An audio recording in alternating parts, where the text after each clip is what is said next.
रात की खामोशी में गूंजती चीखें सुन सकते हैं। क्या अंधेरे में भी आपको डर लगता है? कोई आपको देख रहा है? आज की कहानी आपको एक ऐसी ही भूतिया हवेली के रहस्य में लेकर जाएगी जहां जाने वाला कभी वापस नहीं आया। तैयार हो जाइए डर और सिहरन की भरी इस कहानी के लिए। छोटे गांव में रामपुर में जंगल के बीचों बीच एक पुरानी और सुनसान हवेली खड़ी थी। लोग कहते थे वहां रात में अजीब सी आवाजें आती है। उस हवेली का नाम लेने पे भी गांव वालों को मना किया था। कहते थे जो भी वहां गया कभी वापस नहीं लौटा। एक दिन 3 दोस्त आदित्य, नेहा और रोहन शहर से रामपुर घूमने आए।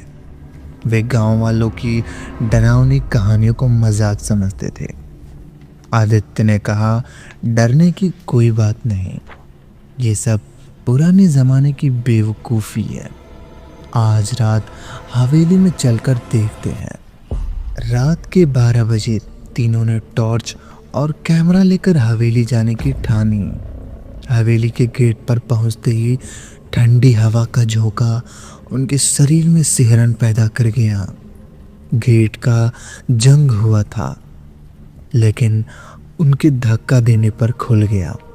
अंदर घुसते ही उन्हें ऐसा महसूस हुआ जैसे कोई उन्हें देख रहा हो।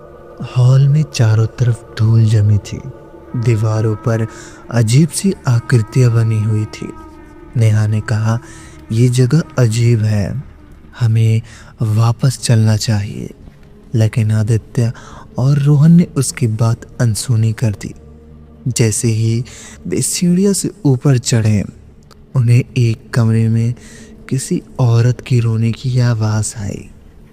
आवाज़ इतनी दर्द भरी थी, उनके पैर कांपने लगे। आदित्य ने दरवाज़ा खोला। अंदर एक पुरानी साड़ी पहने औरत की परछाई दिखी। उसने धीरे से अपनी गर्दन घुमाई और उसकी लाल आंखें चमकने लगी। रोहन चीखता हुआ नीचे भागा, लेकिन नेहा और आदित्य वहीं खड़े रह गए। तभी वह परछाई हवा में उड़कर उनके पास आ गई और उनकी आंखों के सामने गायब हो गई। आदित्य और नेहा ने किसी तरह भागकर गेट पार किया, लेकिन रोहन का कोई पता नहीं चला। अगले दिन गांव वालों ने बताया कि रोहन को हवेली में नहीं जाना चाहिए था, क्योंकि वह जगह शापित थी। वहाँ एक औरत ने सालों पहले अपने परिवार के साथ जलकर जान दे दी थी और उसकी आत्मा हर आने वालों को बदला लेती थी। आज भी हवेली से रात में रोहन की चीखें सुनाई देती है। गांव वाले कहते हैं रोहन अब उसी हवेली का हिस्सा बन गया है। दोस्तों, क्या आप कभी ऐसी जाने की जगह हिम्मत करेंगे जहां भूतों की कहानियां सच हो सकती हैं?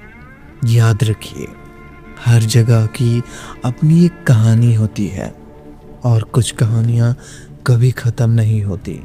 तो मिलते हैं एक और नई कहानी के साथ। तब तक के लिए धन्यवाद।